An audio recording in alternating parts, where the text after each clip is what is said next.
কারো ক্যান্সার দেখে যদি এই দোয়াটা আপনি বিশ্বাসের সাথে পড়েন, জীবনে কোনোদিন ক্যান্সার রোগে আক্রান্ত হবেন না। অনেক সময় এমন হয়, হঠাৎ বিপদের সম্মুখীন হই আমরা, রেডি হয়ে বের হয়েছে অফিসে, হঠাৎ অ্যাক্সিডেন্টে পড়ে যাই, হঠাৎ পেটের ব্যথায় অজ্ঞান, এরকম হয় না? আপনাদের হয় না?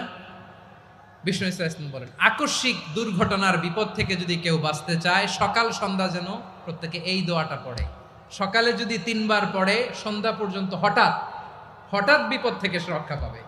Two be protected from sudden calamity, sudden disaster, sudden calamity, হঠাৎ বিপদ, হঠাৎ ভয়ঙ্কর কোন আকস্মিক বিপদ থেকে আল্লাহ বাঁচায় দিবে। সকালে পড়লে সন্ধ্যা পর্যন্ত প্রোটেক্টেড, সন্ধ্যাবেলায় যদি 3 বার পরে সকাল পর্যন্ত প্রোটেক্টেড। সুবহানাল্লাহ পড়ে। দোয়াটা কি? দোয়াটা হচ্ছে বিসমিল্লাহিল্লাযী লা ইয়াদুররু মা ইসমিহি শাইউন ফিল আরদি ওয়ালা ফিস সামাই ওয়া হুয়াস সামিউল আলিম। ছোট না? অনেক ছোট, মুখস্থ করবেন।